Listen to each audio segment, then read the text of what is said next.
Wise people of the past have emphasized the impermanence of things.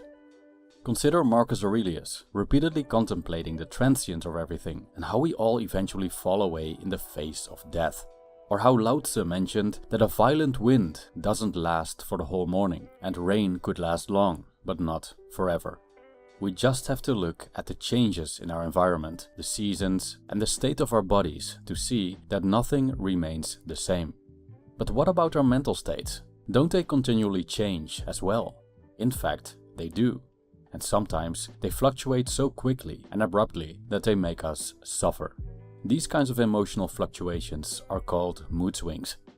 Mood swings can be very unpleasant, and when extreme, they can severely impact our quality of life.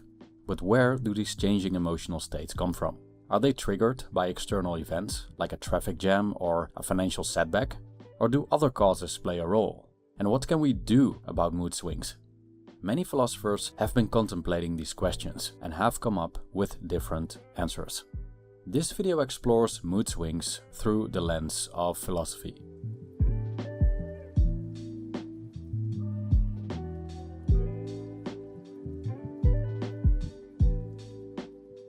Generally, mood swings just plainly suck.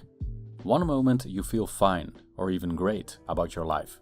Things flow naturally and you're moving with the rhythm of the universe as a flourishing part of it. Sure, minor inconveniences come along your path, such as your dog defecating in the middle of the living room or the guy cutting you off in traffic. Still, although slightly annoying, these things do not affect your overall contentment with the moment. They don't ruin your day, don't suddenly bring up past hurts, and don't make you feel hopeless about the future. It's like you're a smiling rock in the ocean, unmoved by the violence of the waves. But next thing you know, the world that seemed so bright before now looks bleak. It's like you're going against the flow. Obstacles come your way and misfortunes, such as bad traffic or a slow internet connection, hit you like concrete slabs hitting cars when thrown off a bridge.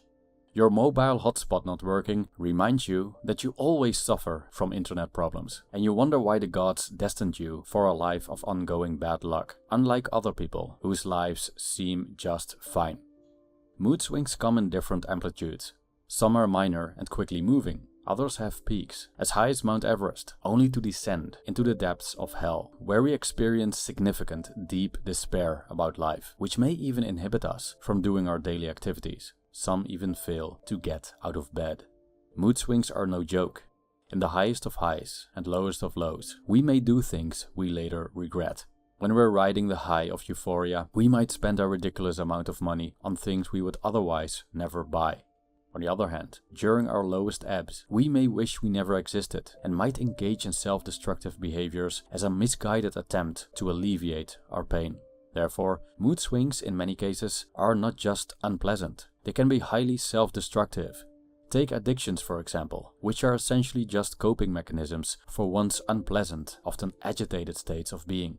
That's why many people drink when they're down, but also drink when they're overjoyed, for example when they've got something to celebrate. And mood swings don't just potentially wreak havoc on oneself, but also affect others. It's not evil to vent about life to others now and then, or to show one's feelings. But continual exposure to one's fluctuating moods can strain relationships. As they say, moods are contagious, and who wants to be around pessimistic Pete and Debbie Downer all the time? So while the misery of mood swings may be apparent, the reasons behind them are complex, involving our biology, life experiences, feelings, and how we view the world. As we look at mood swings through a philosophical lens, can we shed light on why we have them? The Stoics often describe Lady Fortuna, the goddess of chance and luck, as a capricious, volatile entity. She is merciless. She allows things like poverty, death, and violence to afflict those who inhabit the earth. She makes parents lose a child because of illness, while suffering financial problems because they can't afford the healthcare costs. She plays people as if they are part of a sadistic game, handing out crumbs of luck only to take them back without warning. No wonder many people are miserable. No wonder, being amidst such changing fates, our moods swing. I just described the Stoic view of a volatile world that subjects us to luck and chance. Although we can influence this world, we cannot control it. fate occurs as it will, and so we ultimately cannot stop misfortune from happening, no matter how much security we build around ourselves. No one is secure. There is no safe space. Even the deepest, remotest bomb shelter won't protect us from bad things happening. The Stoics acknowledge our environment has a role in our moods, but this comes with a caveat. It's not the circumstances in themselves that cause how we feel. It's our attitudes toward these circumstances. So why do our moods swing, according to the Stoics? 2 words: desire and aversion. Epictetus explains this in a very logical way, and I quote, "Remember that following desire promises the attainment of that which you are desirous, and aversion promises the avoiding to which you are averse. However, he who fails to obtain the object of his desire is disappointed, and he who incurs the object of his aversion wretched." End quote. In short, the Stoics argue that how we think about, or our ideas and attitudes toward circumstances, dictates our mood. So, when we foster desire and aversion toward these circumstances, our moods fluctuate. After all, fate is pushing us in all directions.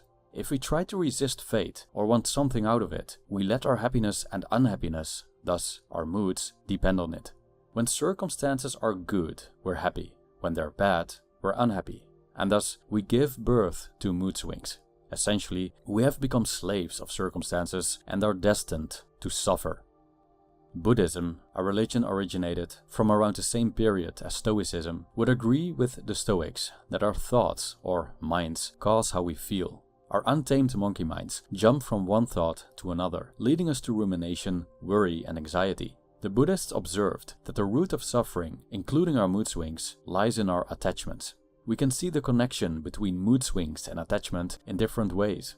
First, we see that, similar to what the Stoics point out, if we attach ourselves to externals, such as other people, money, and material possessions, we'll be in trouble sooner or later. The Buddha taught about the concept of anicca, or impermanence, meaning that everything is transient. Therefore, attaching ourselves to external things leads to suffering and can cause our moods to swing. For example, when we lose someone we love, or by the mere thought of losing that person. But as everything is transient, so are our moods. For whatever reason, we feel different at different moments of the day.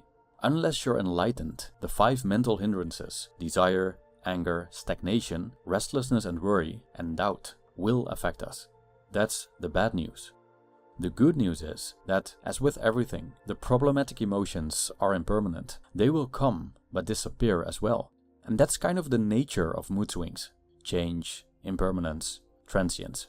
Being too attached to a good mood eventually leads to the worsening of a lesser mood. 2 arrows have hit you.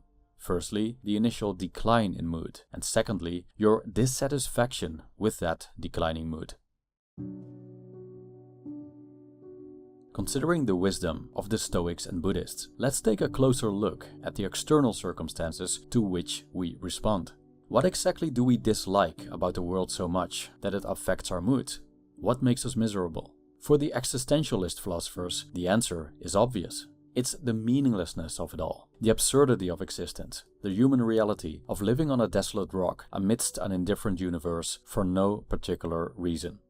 Of course, we're dreadful when we realize our lives don't amount to anything, especially when there's this absurd, unreasonable human desire for overarching meaning, which, and that's the tragic part, will forever remain unanswered. So we try to distract ourselves. We engage in work, telling ourselves it's somehow meaningful. We meet someone attractive, fall in love, and convince ourselves we found the meaning of life in that person. Or we just drink to the point that we aren't even capable of contemplating the meaninglessness of our lives anymore. Others find answers in religion and adopt a belief system that eases their existential angst. But from the existentialist viewpoint, chances are high that, at some point, meaninglessness stares us in the eyes again, reminding us that life is pointless. Nothing we do matters in the grand scheme of things, that there's no salvation, no afterlife. There's just existence. This idea suggests a large degree of freedom, as we're free to shape existence how we see fit. But it also implies the inherent meaninglessness of our existence. These recurring reminders of life's meaninglessness, clashing with a fierce desire for meaning, may cause deep despair. Another philosophical way to look at mood swings is through Epicureanism. To the ancient Greek philosopher Epicurus, a mental state named ataraxia was the foundation of a happy life, which we could achieve by carefully managing our desires and not falling for irrational fears. For example, if we follow unnecessary, unnatural desires, we walk an impossible path towards contentment. Our happiness requires satisfying a desire for things difficult to achieve and maintain without a natural limit. An example of this is the pursuit of extreme wealth and fame. These things are fragile and difficult to get. We see that people pursuing these things mostly want more. When we earn $1 million, we want $2 million. But emotional instability lurks around the corner when we let our happiness depend on such fickle circumstances. Every little sign of losing the fame and reputation we have, and these signs are inevitable, affects us. Add to that irrational fears, such as the fear of death, pain, or poverty, and we have set ourselves up for misery. Aside from our attitudes toward external circumstances, such as life's meaning or the lack thereof, what else can cause our moods to swing? Could, for example, biological factors be at play? The philosophical views we discussed so far argue that external factors and our attitude towards them influence our mood, whether it's meaninglessness or fate. But the behavior of our moods also depends on internal factors, such as biology and mental health issues. This is a tricky topic, as it relates more to psychology and neuroscience than philosophy, so I'll discuss it with great prudence. But I think it's safe to say that internal factors, such as genetics or mental disorders, play a significant role in mood swings. These internal factors can arouse mood swings, seemingly for no reason. An internal factor many people experience, including myself, is the influence of sleep on mood. A night of inadequate sleep usually has a negative influence on my mood. In such cases, I often wake up feeling down for no particular external reason. Worse still, there are mental illnesses, such as borderline personality disorder and bipolar disorder, which signify emotional dysregulation during which moods tend to shift in extreme ways. And then there's biology, which causes some people to be genetically more prone to moodiness than others. The internal factors don't just cause moodiness for no reason other than bodily chemistry at work, they also influence how we relate to external factors. For example, a person with borderline personality disorder, which is prominent in my family by the way, can react explosively to an external event, which non-disordered people wouldn't do. Also, someone dealing with high sensitivity can be easily overwhelmed by external stimuli. Too much of it can negatively affect this person's mood. So, to a certain extent, factors beyond our thinking influence our mood, which seem to contradict what the Stoics propose. But in reality, the Stoics acknowledge the existence of internal factors, such as mental illness and so-called pre-emotions, which cause involuntary responses. Professor Margaret Graver describes this in her book called Stoicism and Emotions, and I quote, "There are some feelings which Stoics count as strictly involuntary, below threshold responses.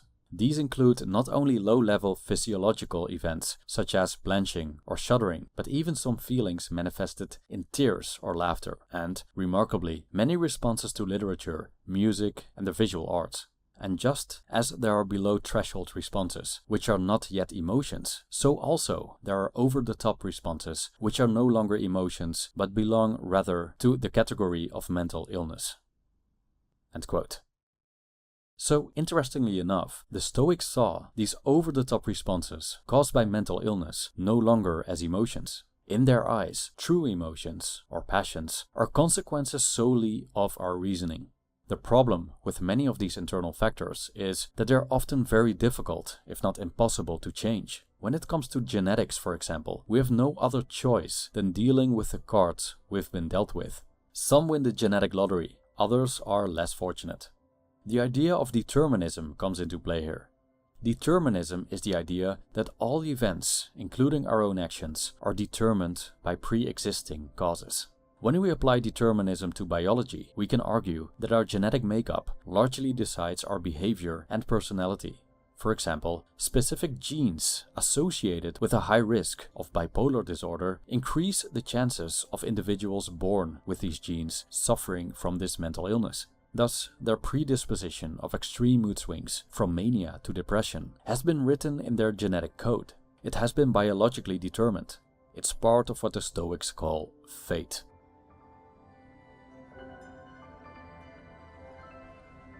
Mood swings are complex. We're still discovering new things regarding how they work and what we can do about them. But whether our emotional fluctuations stem from biological factors or our attitudes toward circumstances, is there any wisdom from philosophy that could help us manage them? Many, if not most philosophers who shared their worldviews and their ramblings on meaning and purpose also came up with suggestions on how to live. In some cases, they described in great detail how to manage our moods and achieve inner peace. Epicurus, for example, suggested that we focus on abundant, simple pleasures as a means to be content, because they're both easy to obtain and our desire for them easy to satisfy. Because of this, good moods occur as easily as bad moods are prevented. I created a video about Epicurus and his philosophy to learn more about him. The Stoics promoted virtues such as modesty, self-control, cheerfulness, and honesty. Focusing on being good, which lies within our control, eventually leads to the best mental states. Focusing on what's not in our control, things like money, fame, and material goods, leads to dependence on the whimsical nature of fate, attachment to things that are not ours, and the unstable mental states that follow. I've created many videos on Stoic philosophy if you wish to learn more. Buddhist monk Ajahn Nyanamoli shares interesting viewpoints about depression in one of his videos. He says that it's important to recognize that there may be external reasons that influence depression, but they're not the cause. Rather, depression is a mental state that influences how we regard those external reasons. We can uproot depression and any unpleasant mental state for that matter if we train our minds to become less entangled with circumstances. One of the methods he proposes is sense restraint. He also mentions that if depression is already affecting us, we shouldn't resist its unpleasantness, because if we don't resist it and thus accept it, then it cannot get a hold of us. Accepting a negative experience is a positive experience, so to speak, which we could apply to any unpleasant mental state. I've put a link to this video in the description. Needless to say, many systems of thought provide tools that could help us manage our mood swings, which are also outside of philosophy. Many religious traditions also offer ways to feel better. And isn't modern psychology largely geared toward improving one's moods, which resulted in forms of therapy such as cognitive behavioral therapy, dialectical behavioral therapy, Jungian analysis, shadow work, etc. It only shows that humans have been concerned with mood fluctuations for a long time. Mood swings are of all ages. Roman emperors had mood swings, as did composers like Beethoven, monarchs like Henry VIII, and writers like Charles Bukowski. Even the gods were moody sometimes, thus shaping the destinies of the many, often driven by turbulent emotions.